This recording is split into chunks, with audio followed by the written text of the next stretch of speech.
I've been demoted at work. He came home with a somber expression.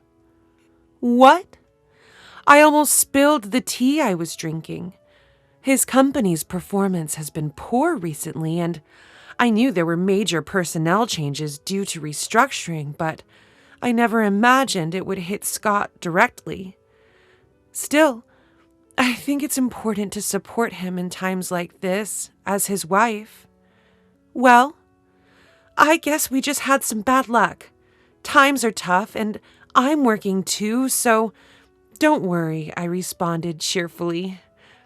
My name is Catherine, 50 years old.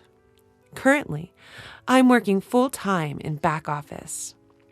I live with my husband, Scott, who is 2 years older than me, my high school sophomore daughter, Julia, and my 72-year-old mother-in-law, Ethel. Well, Ethel and I don't always see eye to eye, but since I'm working outside the house, we only see each other when I'm home, so I've decided to not worry about it. I told my daughter, your dad is a bit down because of the demotion, but try to act normally around him. However, Scott started to vent his frustrations, and that venting, well, it's often said that people vent their frustration on those closest to them, those they trust most, and indeed, all of it was directed at me. The next day, as I was cleaning the hallway during my day off, he passed by and suddenly said, "You've put on weight since we got married, haven't you?" Huh? Well, I am 50 after all. Even the gynecology pamphlets say that women tend to gain weight around menopause. But according to my company's health checkup, I'm not overweight, I replied. Then he said, "Forget the health checkup. Your figure is too unsightly. You're just being lazy if you're overweight. I'm embarrassed to be seen with you, with your barrel-like figure." What? I was at a loss for words when my husband suddenly said such a heartless thing. Then he said, "Ugly," and locked himself in his room. What's happening all of a sudden? I pinch my own side. I can pinch it. When I pinch it with my thumb and forefinger, it fits snugly with the curve, and I can tell that I've gained more than enough. But why now, all of a sudden? I felt as if I had been pierced by an arrow that had come flying at me out of the blue. So much so that I forgot I was holding the magician wiper in my hand. It was that much of a shock. The wiper slipped from my hand, clattering loudly as it fell onto the hallway floor. From that day on, Scott's attitude towards me became increasingly harsh. To make matters worse, my mother-in-law seemed to have listened to that weekend's argument, and she jumped on it. Then the power doubled. As I was climbing the stairs with a laundry basket, intending to hang the clothes, my mother-in-law descended from the second floor. No, she didn't descend. She just waited at the top of the stairs. She'd remark things like, "Oh, how awful. If only you weren't so fat, we could pass each other on the stairs. I wouldn't have to wait here because only one person can pass due to your obesity." Furthermore, when I served fried chicken for dinner, she'd say, "Isn't this what's making you fat?" and would remove my plate. She'd suggest that the three of us who aren't overweight should eat. My gynecologist told me, "After middle age, you either get fat or you lose weight." But my mother-in-law was on the thin side. My mother-in-law was skinny like a dried-up tree. But I was still able to tolerate her petty harassment. Such nuisances had been commonplace, so I was somewhat used to it. What really pierced my heart was my husband's behavior. Since that incident, my husband, Scott, stopped talking to me. There was no thank you or that was delicious, even when I served him breakfast. He'd just silently eat and then get up. He'd silently enter and leave the bathroom. We still shared the bedroom, but he'd just turn his back and play with his smartphone. I couldn't stand being treated as if I were invisible. One night, in the bedroom, I gathered my courage and asked, "Hey, did I do something to deserve being ignored?" He responded, "Not really, but I just don't want to talk to anyone other than humans." He went on to say, "I don't want to be seen as a family with someone this fat. If you care about me, lose some weight." Huh? I was disheartened by his words. But it's inevitable after middle age, and you know it, right? Even though I walk 1.2 miles for commuting, I'm trying my best in my own way. Indeed, I was trying hard to combat the weight gain due to aging, but he coldly turned his back, saying, "If the results aren't showing, it's the same as not trying. Don't talk to me anymore." From then on, he truly stopped responding to me. My mother-in-law continued to tease me about my weight, and whenever meat, fruits, or rice were on the table, she'd question, "Are you allowed to eat that? Are you aware?" And I ended up being able to only eat salads and boiled vegetables. Scott just watched all of this without saying a word, only moving his chopsticks in silence. I may be at the end of my marriage. I began packing my belongings in my spare time. If I'm going to be treated as heir by Scott, then maybe it would be better to just become invisible. When I told my daughter, "I'm thinking about going back to my parents' house," she responded, "Yeah, I get it. I've seen Grandma and Dad always pick on you during mealtimes. It's hard to watch. I'll go with you, Mom. We can live in your parents' house and I can still go to high school from there."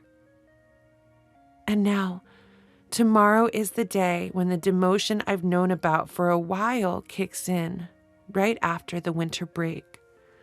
Scott came over with a smile, saying, "Let's have a drink, everyone, just this once."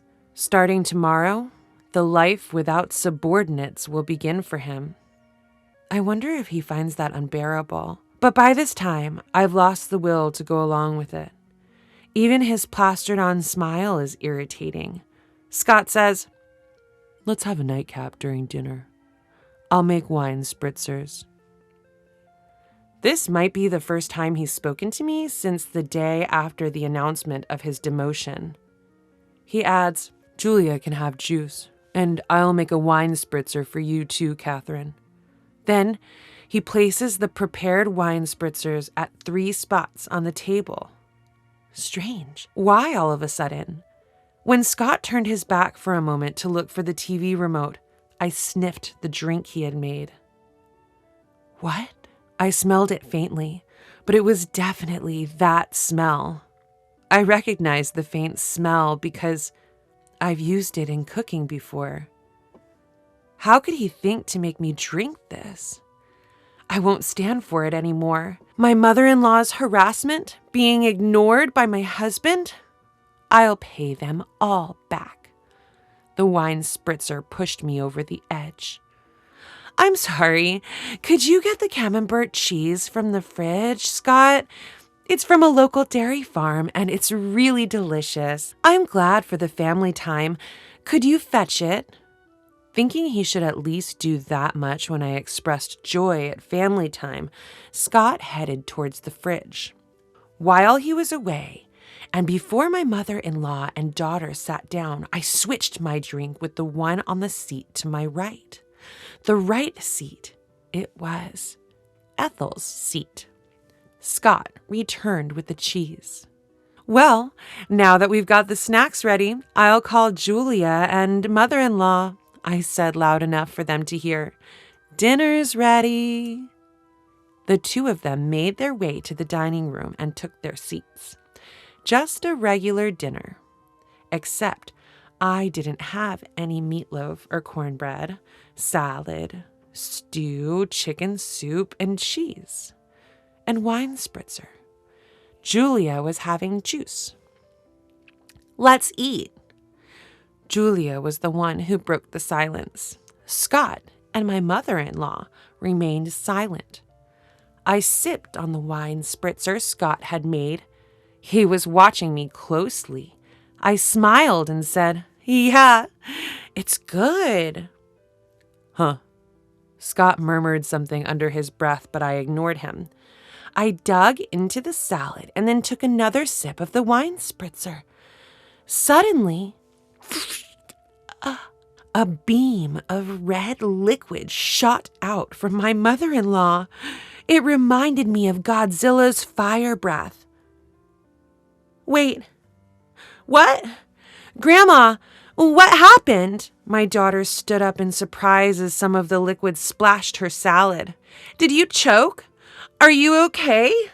Julia grabbed a towel and quickly returned, but as she returned and handed the towel to my mother-in-law, who wiped her mouth. What is that?" Julia voiced out in shock. "Grandma, your mouth, it looks like spicy cod roe." My mother-in-law began to freak out. "Hey, this is spicy. What did you put in my drink?" she shrieked and lunged at me. I coldly brushed her hand away. It wasn't me. Scott made it. Being brushed off for the first time and hearing that Scott was responsible for the dish must have been quite a shock. "What?" my mother-in-law screamed, her lips still covered in sauce, then turned to look at Scott. He was shaking. I leaned towards Scott, resting my hand on the table to exert some pressure. "You thought you could hide it in the wine spritzer, didn't you? I could smell it a little because I've used it before. That was drop of hell, wasn't it?" Drop of hell. I had bought it at a food fair in Alabama. It's not as famous as death sauce, but because it has a hint of lime, I liked it more for its homey taste. That hint of lime was what I smelled, which means he mixed a considerable amount into the drink. My mother-in-law must not have noticed due to the smell of the wine spritzer or thought the lime smell was part of the flavoring. That's probably why she drank it. But regardless, this was a seriously malicious prank. Extremely vicious. "Wait, Dad did that? Why?" Julia wore a shocked expression. I actually intended for Catherine to drink it," Scott confessed. "You should exchange it with yours," frothing at the mouth. Mother-in-law is also out of line. As soon as she found out it was meant for me, she wants to push it on to me. "No way am I switching to that dangerous drink," I said in a low voice, maintaining my pressure on Scott. And then I cornered him. "Explain why on earth you thought of doing something so outrageous." To this, he replied, "You were staying chubby, and spicy food boosts metabolism, so I thought I'd make it." Wow, that's pathetic. What a lame excuse, I laughed sarcastically. Did he really think that explanation would be acceptable? Utterly embarrassing. Pressured, my husband hesitated and slightly moved his chair back. "I'm not crazy. This is a legitimate reason to support your diet. Here, exchange this with your cup and drink it. I made it for you." I closed in the distance. My husband retreated. "What are you saying? As the one who made it, you should taste it to see if it's delicious. Come on. When I got up, I took the cup containing a drop of hell in front of my mother-in-law and threw it in front of my husband. I put it aside. Then I moved my face closer again. After ignoring me and treating me like air for so long, did you think I would honestly drink something you said you would make with a smile out of the blue? Didn't it occur to you in your empty head? Isn't it too childish? Come on, taste it. As the one who cooked it, you should take responsibility. I slammed the table. At that sound, my husband, thinking he could escape with a little more backpedaling, stood up from his chair and backed off. After a tense silence, "Drink it," a quiet voice spoke. My husband and I turned to the source of the voice. The voice came from our daughter, Julia. Julia started to speak as if she was squeezing out the words. "Taking your frustration out on Mom, who supports you the most when things don't go well at work, and repeating cruel treatments. This is like a childish prank. I might not be supposed to say this to my parents, but it's too childish and unbearable to watch." Our daughter stood up, too. And she continued, facing her father. "Is it wrong to be overweight? Mom wakes up early and walks to work, and she also brings lunch, so it's not like she's not trying." Then she turned to her grandmother. "And you're going along with it, taking away my mom's dinner like fried chicken? What Grandma is doing is like middle school seniors and juniors. It's embarrassing." At those words, a flustered Ethel began to make a confused excuse. "That's not it. I'm just worried that Julia's mom won't gain any more weight." She must want to be seen favorably by her granddaughter. In fact, Ethel liked Julia. But this time, Julia was harsh. Compassion is something that is conveyed to the other person. It hurt to see Mom's dinner. Despite Mom looking sad, I wouldn't call that compassion. Mom hasn't had any issues in her checkups, but still, taking away her side dishes is just mean. Ethel fell silent. And another thing. It seemed Julia was done talking to Ethel for the time being. She turned back to her father. "Mom goes to the gynecologist every month and keeps herself active. But despite all that, Dad just ignores her because she's put on some weight? What's his deal?" The atmosphere he creates by ignoring her mistakes, the house feels so tense. Can't he see that? Even Colonel Sanders and Aunt Stella from the cookie ads are plump. There's a term called happy weight, you know. If she gets older and becomes a lovely grandmother like Aunt Stella, I'd be thrilled. When I have kids and she's become a grandma, wouldn't it be great to say, "Mom, you've gained some happy weight," and laugh about it? That's my dream. Could you please not ruin it for me? Her gaze was cold as ice as she spoke matter-of-factly. However, her words warmed my heart like hot milk to go with cookies. It's a pathetic sight to see a father scorned by his own daughter. And one more thing, she directed her words at her father. If you're going to ignore someone because of the weight gain due to aging, you should realize that with your thinning hair, you could easily be overlooked yourself. The tension was palpable at the dinner table. Her biting words had brought a chill to the living room. It felt so cold you'd think that even a banana would freeze. It seemed she had said all she wanted to. After a sigh, she turned to me. "That's enough, Mom. It's time to let it go. It will be better for you." Her words took me aback. It would be better if I let go. That's right. You should let it go. As I said earlier, my dream is to see you holding my child, saying you've gained some happy weight and laughing.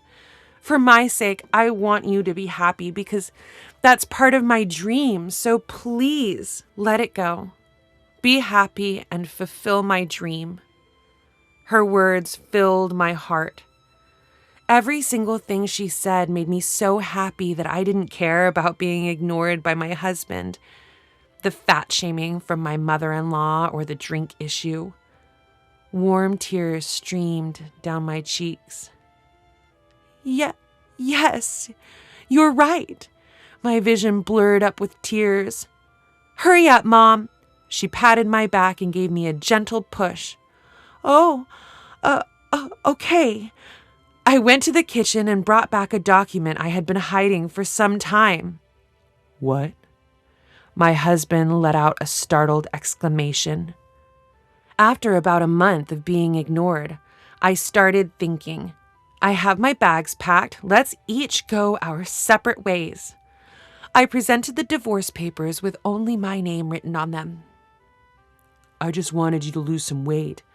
If you had slimmed down as I asked, I would have been content. I only realized it was venting after Julia pointed it out, but since you didn't lose any weight, I thought I'd torment you more. I didn't mean for this to... I didn't expect this to happen. My husband began to panic. It's on those who didn't notice until things got serious, and what they're so upset about is incredibly childish, my daughter Julia retorts sharply. Living without her adorable granddaughter is no joke for my mother-in-law, it seems. In a panic, my mother-in-law Ethel interjects. Hey, Julia, you want to keep living with us, your grandmothers, don't you? In a voice soft as stroking a cat. To this, Julia says, I decline.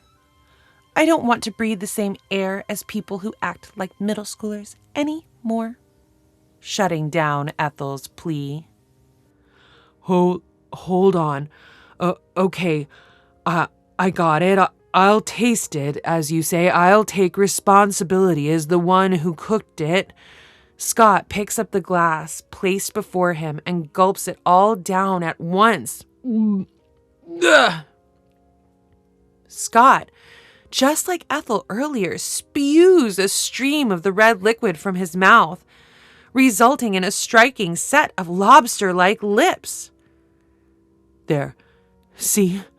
I took responsibility, right, Julia? Julia takes a picture of both of them with their lobster lips on her phone and says, both of you, so lame. Mom, let's go, before exiting the living room. Yeah, I decide to follow her. So what's left behind is a dinner table splashed here and there with wine cocktail mixed with a drop of hell and a husband and mother-in-law with red lobster lips. I returned to my parents' house with Julia. When we explained the situation at home, both my mother and father were furious and went to confront Scott and Ethel. They brought back the divorce papers, and I ended up getting divorced. My ex-husband, Scott, has hit rock bottom in his career and ended up spending his remaining years without any significant achievements. Apparently, he had a habit of ignoring things he didn't like, even with his subordinates, and that led to his demotion, which I heard about just recently. On the other hand, my ex-mother-in-law, Ethel, who had been difficult and rarely went outside, seems to be stuck in a stalemate in a two-person household. Eventually, I got a call saying, if you and Julia were here, it wouldn't be so stale. This is proven by the 17 years since Julia was born and we lived together. Please come back. I'll stop ignoring you. But there's no way I'm going back. Better gain weight while you can. Once you have grandchildren, you'll have more physical work to do. My mother jokes with a smile. That's true. Today, as always, I'm walking to work. On the way, my boss drives by and stops the car, offering, "Want a lift?" No thanks. I'm on a diet. Just get in, Catherine. Yes, I've found a new boyfriend. Both of us have been divorced once, but because of that, we've both been through a lot and understand each other well. Dieting is good and all, but it would be a problem if you're late, he says while driving. I've never been late before, I respond, puffing up my cheeks. He glances my way and prods my puffed up cheek with his finger. Give me the time you saved by riding in the car today for our conversation, he says. Ever the talkative boyfriend.